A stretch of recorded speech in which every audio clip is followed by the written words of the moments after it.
Welcome, everyone, to a very special episode of the HR and Payroll 2.0 podcast. I'm Pete Tiliakis, and as always, I'm joined by the legendary Julie Fernandez. Welcome, Julie. Thanks, Pete. We say we're at a very special episode because we are actually in a place we are usually not, on the Workday podcast bus. That's right. We are on the Forever Forward, Workday Forever Forward bus. We are here with Cristina Goldt, close partner of mine that we work with very, very closely, and I love having conversations with, and I'm excited to have her on the show. She is the general manager of Workforce and Payroll.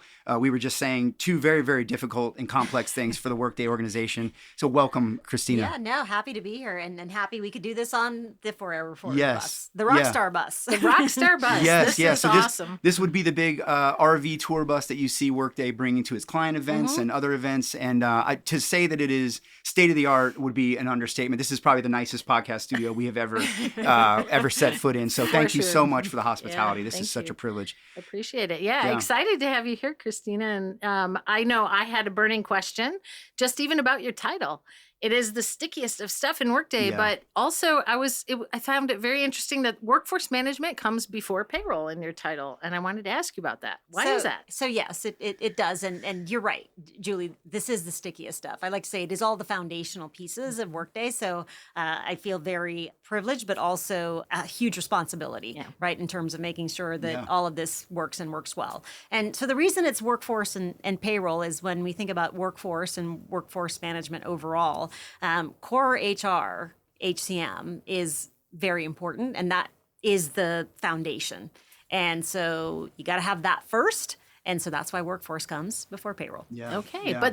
But in that context, then workforce management isn't meant to mean time, right? It's meant to mean really all of workforce It's really meant to mean all of, you're exactly right. Yeah. So it means core HCM, it means time, absence, it means total rewards. Actually, HR service delivery fits in there as well. So we've kind of put a lot of things in that one basket. Look at that. We got the Mech Mommy of payroll. Yes. Okay, I've never been called that before. So Yes. No. Trying to make it memorable for you. All right, I will not forget that. You make a great point about the foundational element of all that, right? Like I always say, I like to use a sports analogy. It's like football. It's the blocking and tackling that has to happen to set up the touchdowns. And I think that there's still a tremendous opportunity for us to do a lot of work in that space to make that easier and better and more effective. I could not agree more. Yeah, we can't keep our eye. I like to say, again, sports analogy, you can't take your eye off that foundational ball because you're never going to set up these other great things. And that's what I want to dig into with you. Well, ultimately, you have to get to, because they are the foundational elements, you have to get to foundational excellence. Yeah. Right? And that's really our vision of what we strive for. Yeah. So, Julie, you want to do the honors and ask her the question we ask all of our guests? So all right. Ooh. We always ask our guests, how did you get started in HR? And that can mean HR technology here, right? And why do you stay? So I started my career in HR technology when I graduated from college. I went to work for Accenture as a consultant, and I worked on a payroll implementation. Oh my! You were green, trial by weren't you? fire. Yeah. So yes, so that's sort of how I started, and then I ended up going to PeopleSoft, and then here I am at Workday. Wow. That's awesome. I didn't even anticipate that we would hear you started in payroll of all places, because usually that's the question we're asking our guests is how did you fall into payroll? Yeah. Yes. But you actually did start in payroll. Actually start in payroll. Crawled your way up to other things. It never lets you leave. It never lets you leave. Apparently, you just can't leave the family. Yeah, it does stick. It does stick to you. But thankfully, that we always say this, like thankfully, those that do come, they stay. And what we've got to do, and this is a whole other episode, we got to work on getting more people to start their careers there or want to start their careers there. Because we've got some real special athletes, as I like to say, out there in the space, but they're not necessarily been empowered the right way. And they haven't been, they haven't been seen as rock stars. Yeah, and I love that. I think that's entirely true. And I definitely feel that we're at a point in time where that whole function is transforming. Yeah. Yeah, and I hope that people who listen to our podcast start to hear all the different places that you can go, when you start in payroll. How many towers of Thinking HR like are there? Dr. Seuss. Oh, the places you'll go. Places you'll go. Yes. Look, you could end up on the Workday bus. Yeah. You could. Yeah. And you asked me why I stay, because so much changes. Like there's been, when we think about technology, how much has changed over time. I feel like, one of the things I always stay because I learn. And I feel like I continually learn more and more. Yeah. Yeah, that's a big hook for me too. It's not static at all. The target keeps It's moving. so dynamic, and that makes it fun for those of us who are crazy. It is. Yeah. So look, obviously we're here live at the HR Technology Conference, probably the biggest conference in HR technology broadly for the industry. But I know you've been here before, Cristina. I know it's not your first rodeo, but what are you hearing? What are you seeing? What's got you excited? What's has you buzzing this week? Yeah, I think one of the most exciting things is no surprise, AI. And not just that we're talking about AI because we've been talking about it for a little bit, but I feel like that we're making that move from talking about it to how we're actually going to use it. Yeah. And that it's becoming more real. And I think just seeing that is what's exciting to me. Yeah. It is, right? It's like, it's so refreshing. I was telling someone on stage, I was like, had I had this as an HR leader, 15 years ago or whatever, I could have taken over the world. Yeah. You know what I mean? With just any of this. So it is changing the way we work. It is changing the way HR works. Yeah. Right. And how HR serves the business, really, I think is, like you said, taking over the world. Yeah. I love the way that it's a topic starter, right? But really where it becomes most interesting to people is when you embed it into the client stories or the use cases. And so, it's just a thing. It's a tool. It has a potential to just be that hyped conversation of the year, right? Until you start to see it working its way into things that are processes that are happening all the time. Yeah. And you realize like, oh, this is integral really to what we're delivering. Absolutely. Right. I think it's the term has been, bandied about where you hear us talking about agentifying. And that really is what it is, right? It is about the process and how you're solving the problem with it. Yeah. You should almost not recognize it, right? When it's being done exactly. Right. It should be just part of what's happening. Yeah. I mean, it's interesting. Someone a little while ago, a leader said to me something about I can't remember how they said it. Something about how organizations need to start looking at their human capital as an appreciating asset that actually gets more valuable over time. Right. I never thought about it that way. Yeah. But that's a really good point, right? With skills, obviously, and opportunities for employees to learn different things and make contributions.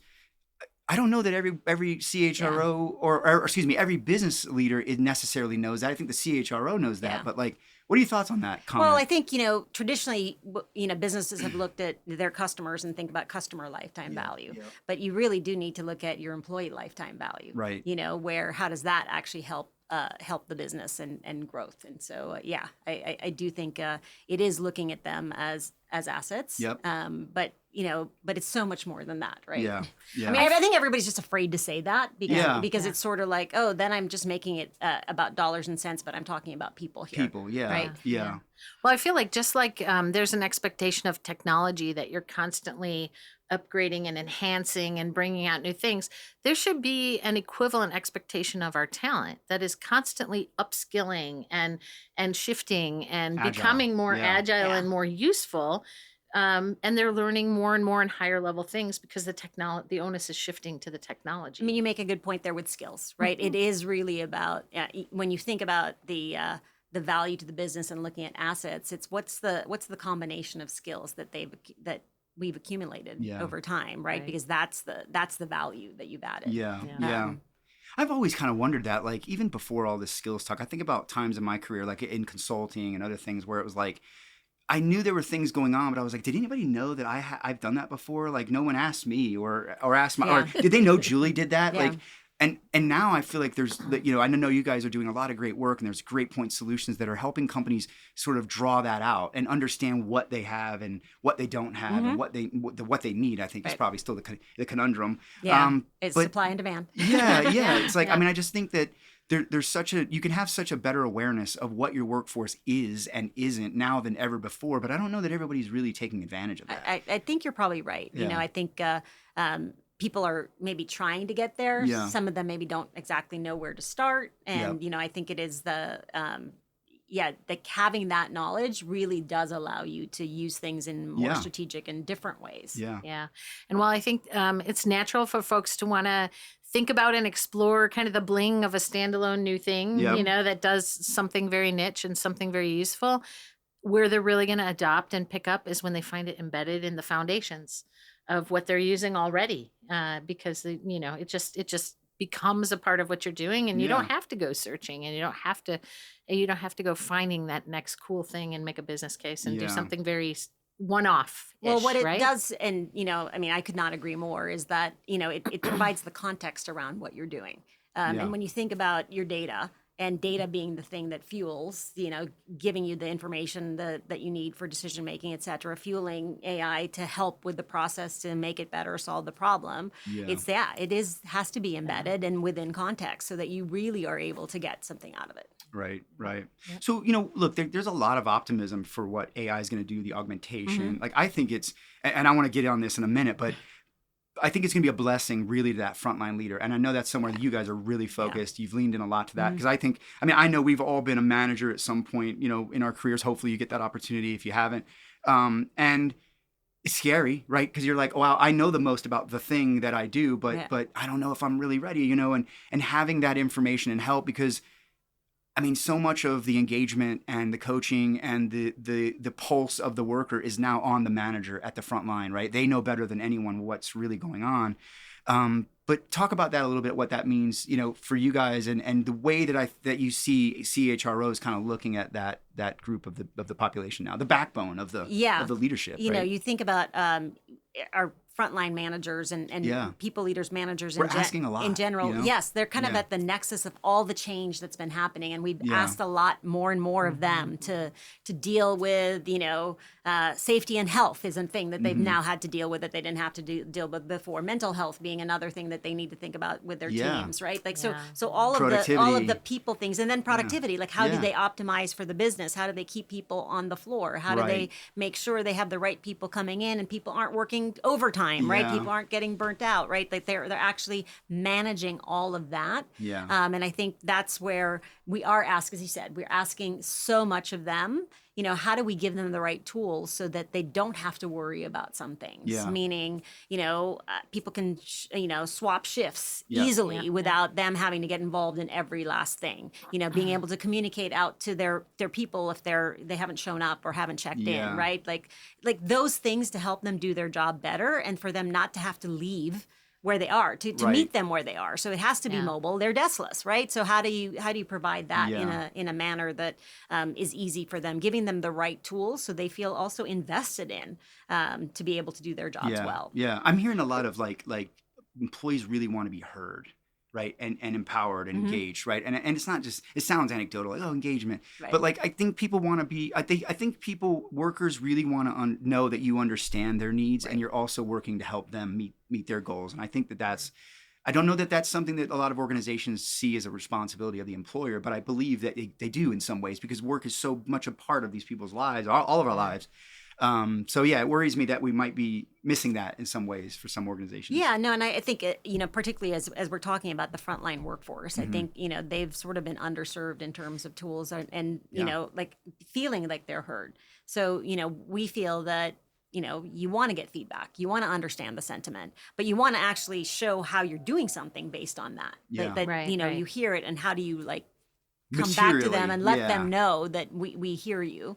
And we know that when employers invest in tools such as, tools for engagement, what that does is it improves profitability and improves productivity. So it does affect, so to your point, it might sound fluffy, like, oh, it's about engagement, but it actually has a direct effect on productivity for the business. Totally. So are there special tools or techniques that you've used to kind of put that laser focus on the frontline worker as you're thinking about, making experience better, embedding AI and other things? Like, how do you reach them? Early focus is always on the salaried workers because they're kind of easy. The Use Case Podcast is where technology vendors get to talk about themselves. And it's a wonderful place for vendors, investors, and practitioners to listen to the story of the solution, the features, the benefits, the attributes, etc. And we get to know the CEO or founder during the call, and we also get to know the tech. So subscribe to the Use Case Podcast. But they're definitely easier. Yeah. They're it's funny. It's sort of a balance between seem simpler, but there's also complexity. Like how do you come to the balance of that?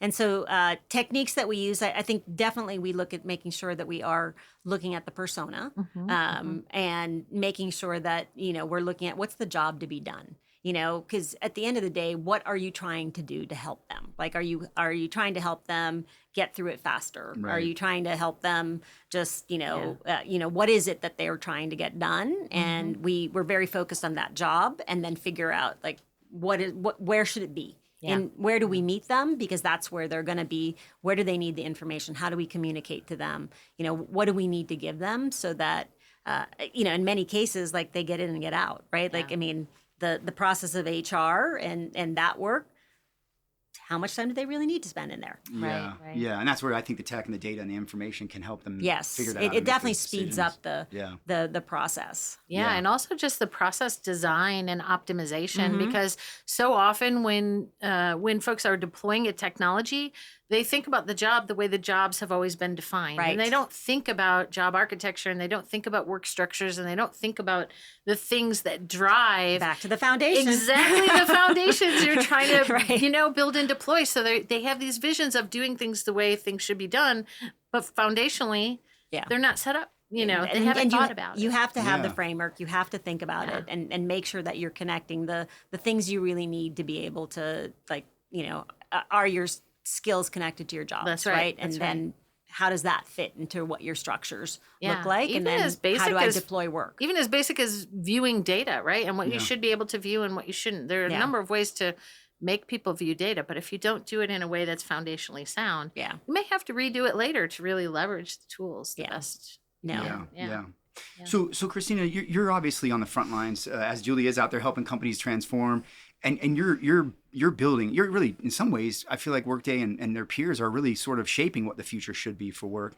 What's the lens right now of the CHRO heading into 2025? I mean, what do you hear? You just came from Rising. I know Yeah. you're here. Like, what are you hearing? What's the pulse? Yeah, I think, for CHROs, their world has definitely gotten more complex, right? And I think it's very much they really need to operate much more cross-functionally, where it isn't just like, well, I'm responsible for the people stuff and the development stuff, where now, they're really connected to the CIO, right? Because technology is so important in terms of how it works. And then to the CFO, right? Because at the end of the day, it's their responsibility to bring in the talent to drive the business. Right. And that gets harder and harder. Yeah. There are, talent shortages and finding people to do jobs. Like how do we attract people and how do then we retain them? Right. And that's it's a team sport, right? Yeah. Everybody needs to Yeah. be part of that. And so for CHROs, I think there's that. I think the skills conversation is also a big one.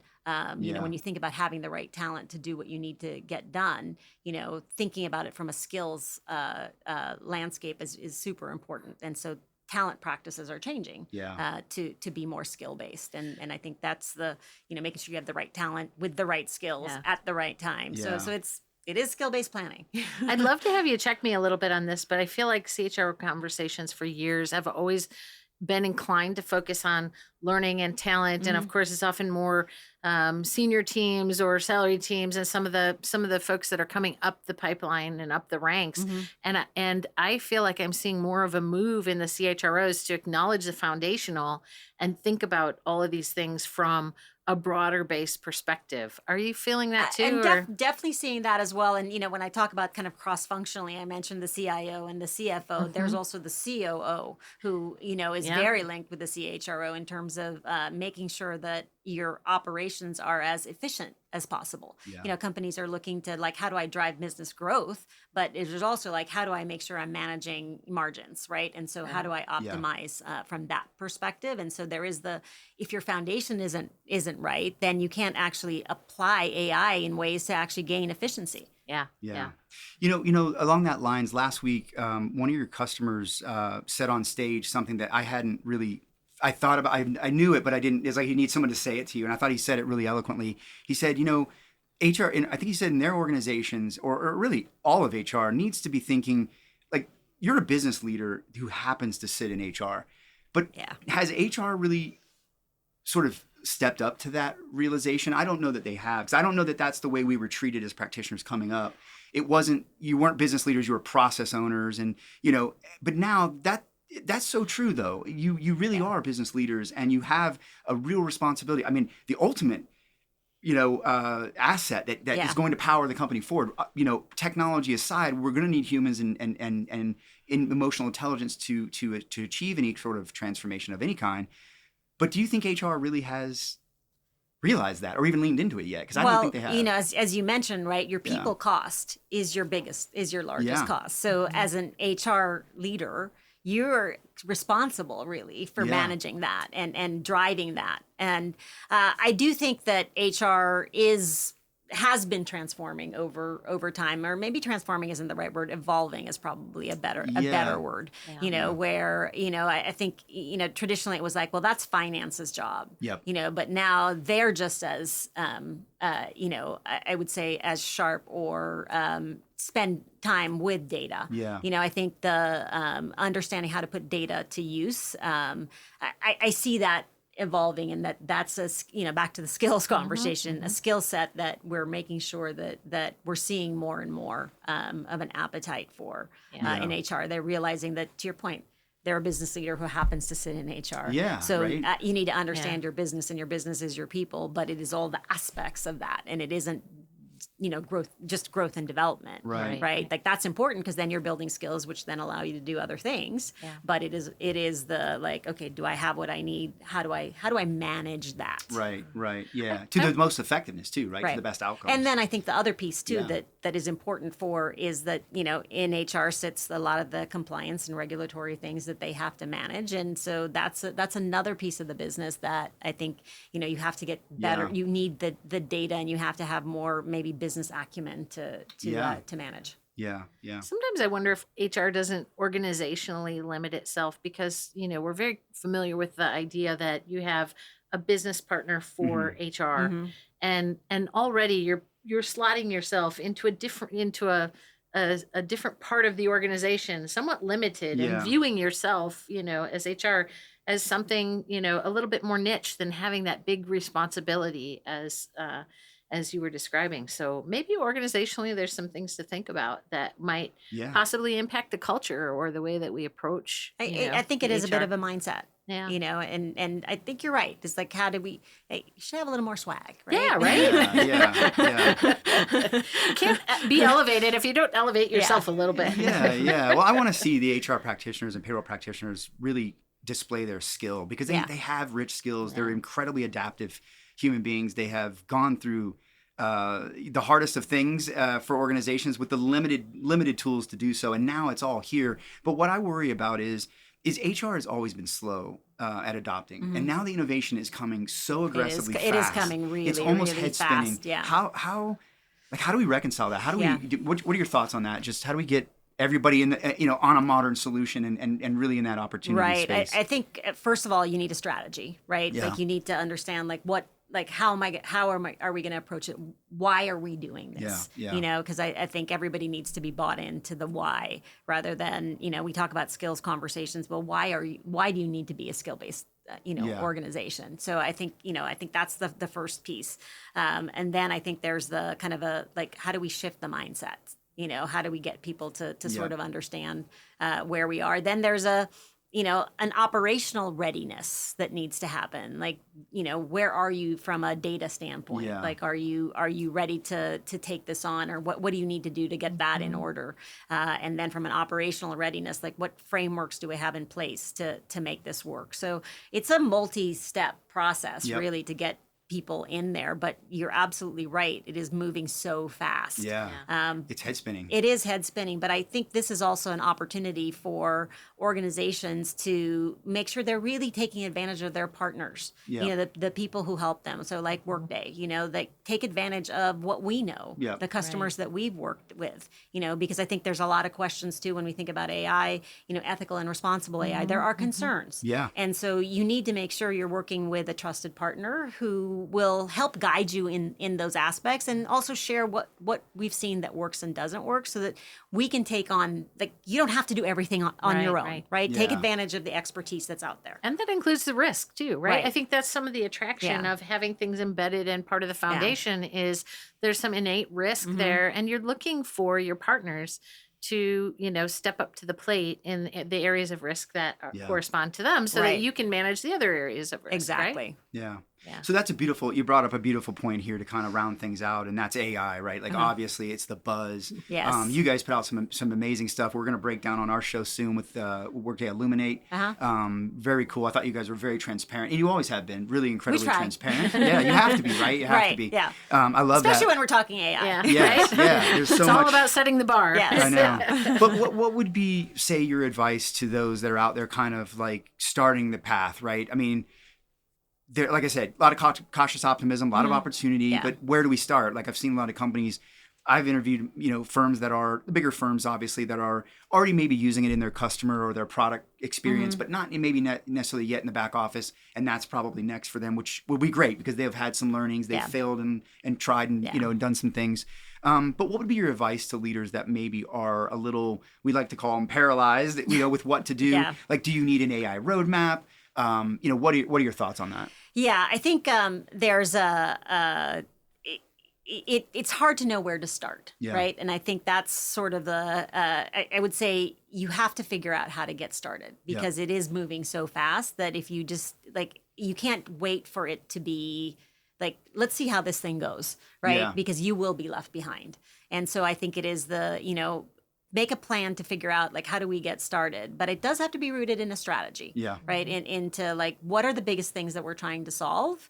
And start there. Yeah. And why? I think the why The is why important really too. matters. Yeah. And the why is. matters not just for how you're going to get it done, Yeah. but it matters from a cultural readiness too. Like your organization, like, where are they? Like, are they ready to do this or not? And it is a mindset.